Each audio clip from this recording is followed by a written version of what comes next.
మహేంద్రపురం అనే రాజ్యంలో ఒక సైనికుడు ఉండేవాడు. అతని వద్ద ఒక గాడిద, గుర్రం ఉండేవి. రోజు ఇంటికి కావలసిన సరుకులు, కట్టెలను గాడిద మీద పెట్టి తెచ్చేవాడు. రాజధానికి వెళ్ళాల్సి వచ్చినప్పుడు, యుద్ధ సమయాల్లో దూర ప్రాంతాలకు వెళ్ళేటప్పుడు మాత్రమే గుర్రాన్ని తీసుకువెళ్ళేవాడు. దీంతో గుర్రానికి బాగా పొగరు పెరిగింది. గాడిదను చిన్న చూపు చూడసాగింది. నీ బతుకంతా బరువు మోయడమే, నన్ను చూడు, కేవలం ముఖ్యమైన పనులకే తీసుకెళ్తారు అంటూ ఎగతాళి చేస్తుంది. గాడిద ఏమీ సమాధానమివ్వకుండా శాంతంగా ఉంది. మరుసటి రోజు గుర్రంపై సైనికుడు మహారాజును చూడటానికి వెళ్తాడు. తిరిగి వచ్చాక గాడిదతో, ఈరోజు మహారాజు గారిని చూసి వచ్చాను. నువ్వేం చేసావు? రోజు చేసే ఆ గొడ్డు చాకిరీయేనా అంటూ వెటకారమా. ఒక్కసారైనా నేను గొప్పదాన్నని ఒప్పుకోవచ్చు కదా అంది గుర్రం గాడిదతో. గాడిదకు దాని మాటలు చాలా విసుగు పుట్టిస్తాయి. దానికి బుద్ధి చెప్పాలనుకుంది.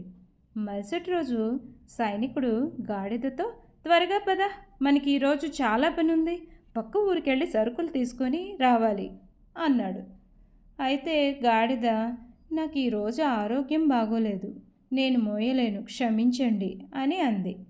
సైనికుడికి జాలేసి, సరే గుర్రాన్ని తీసుకువెళ్తా అని వెళ్ళిపోయాడు. గుర్రాన్ని వెంట పెట్టుకొని పక్క ఊరు వెళ్ళి బోలెడు సరుకులు కొన్నాడు. గుర్రం ఆ బరువు మోయలేక దారి మధ్యలో సంచులు కింద పడేసింది. సైనికుడికి కోపం వచ్చి కొరడాతో గట్టిగా 2 తగిలిచ్చాడు. మళ్ళీ ఆ సంచులన్నీ గుర్రం మీద పెట్టి తాను కూడా ఎక్కాడు. ముక్కుతూ మూలుగుతూ రాత్రికి ఇంటికి చేరుకుంది గుర్రం. గాడిద దాన్ని చూసి, ఏమి మిత్రమా, అలా అయిపోయావు అని అడిగింది. గుర్రం, క్షమించు మిత్రమా, నీ కష్టాన్ని తక్కువ అంచనా వేశాను. నేనే గొప్ప అనుకున్నాను. ఎవరి పని వాళ్ళకి గొప్పది అంటూ పశ్చాత్తాపం చెందింది గుర్రం. పొగరుపోతూ గుర్రం కాస్త గాడిదకు మిత్రుడిగా మారిపోయింది. బాగుంది కదా కదా. For more interesting stories, like, share and subscribe to Magic Tales. Bye guys.